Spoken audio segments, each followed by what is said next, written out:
So, now, today we're talking about trigonometric ratios. This is 6.2 in your notes, okay? So you might want to pencil that in at the top. This is going to get taped in, but basically you want to call it trigonometric ratios, 6.2 trigonometric ratios, whatever. Tape it in your notebooks. I'm just going to write directly on one of these.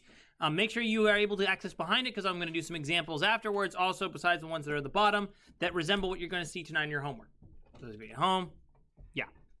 Okay, so trigonometric ratios. Trig ratios are fractions made from sides of a right triangle based on a given angle, okay? Now, fun fact, this also works with other triangles that aren't right triangles, but we're not going to get into those right now.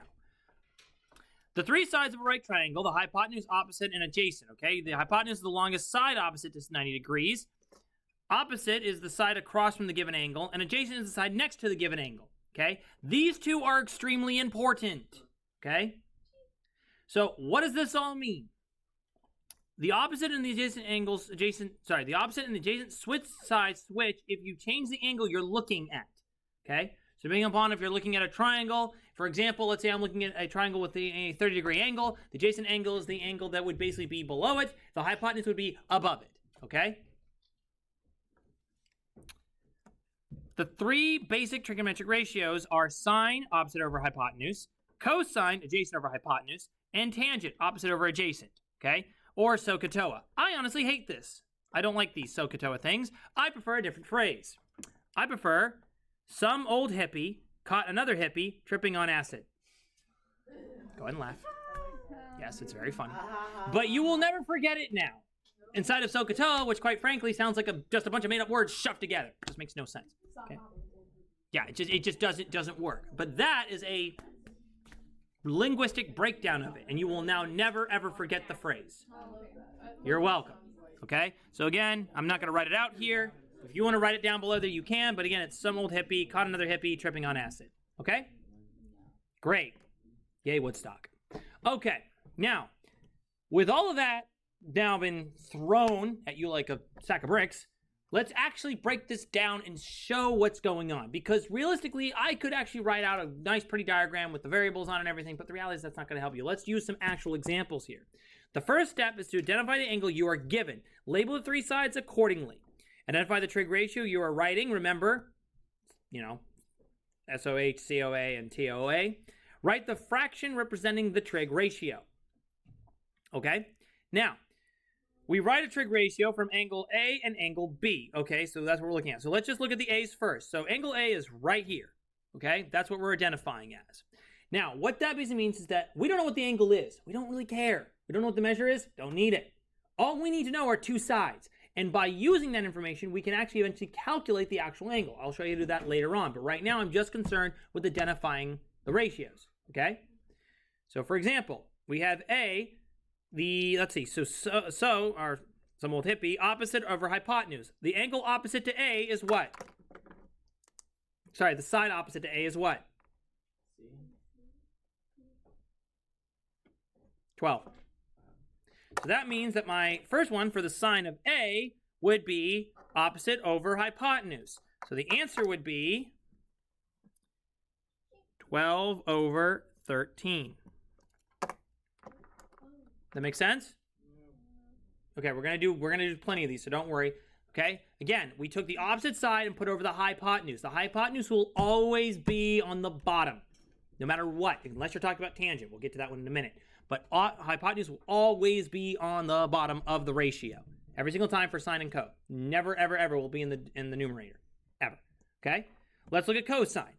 The opposite angle for cosine, the adjacent, so the angle next to it. What is the angle next to A? The side next to A that is not the hypotenuse? 5 is right here. Okay? So that means that it's going to be 5 over the hypotenuse of 13. Okay?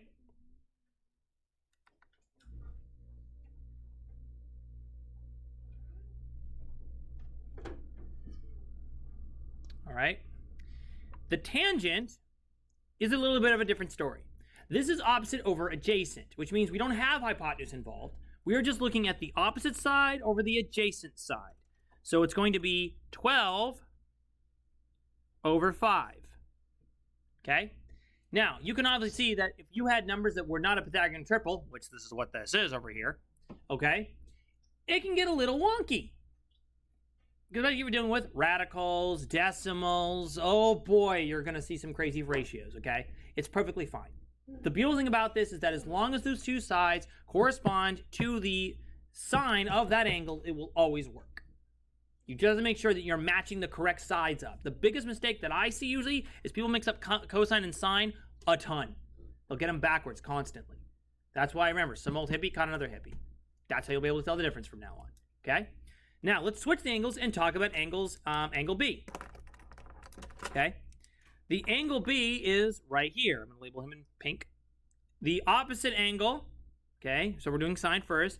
Opposite would be over here. It's 5. So it's going to be 5 over hypotenuse, which is 13. Notice that the cosine of A and the sine of B are the same. That's perfectly fine. We want that. Which means that the cosine of B is going to be the same as the sine of A. 12 over 13. The tangent of B, however, is going to be the inverse of the tangent of A. It just flips around. Which makes sense, because remember, the opposite side in this case, the numerator is always going to be 5 in this case. The adjacent side will be 12. Okay? All right.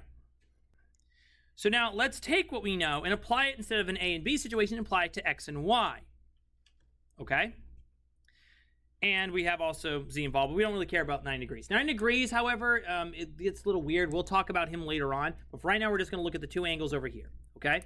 So the sine of angle X. So I'm going to do him again in red, orange here. It's basically like an orangey red.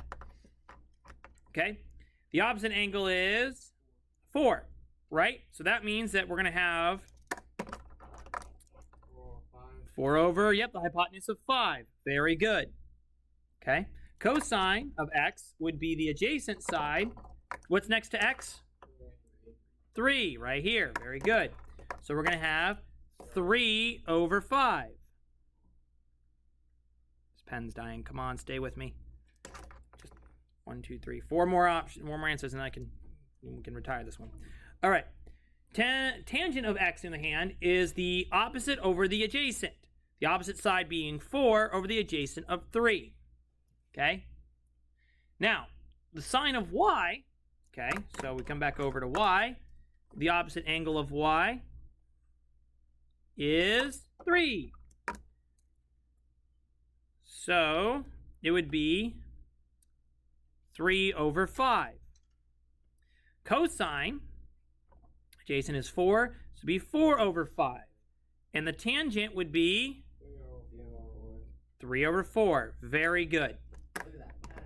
Now, fun fact for you all, the tangent of Y, in this case, being 3 over 4, is actually a value that is used in the unit circle, if I recall correctly. And you will see it later on in Math 3 and Pre-Calc. Okay? So, the reason why you have to learn this is that it is required to know this for the unit circle. Because the unit circle uses, essentially, trigonometry to determine the units of, well, what is size? The units on a circle. Basically, the rotations around a circle, full 180 degrees, which is broken down basically into 30, 45, and 60. Yeah, 30, 45, and 60s. Okay? So as you go around, that's basically how we actually measure a circle's circumference. And how we were able to derive all this stuff about the circle. Circle is a very weird geometric shape because it's essentially infinitesimally bound. So we can only really break it down into segments, kind of like a ruler. A ruler is infinite, technically speaking. Granted, you can have a segment, you can do 1 to 12, but it keeps going. So this is why you need to know this, okay? So that's the first part. The other part of this video will be examples.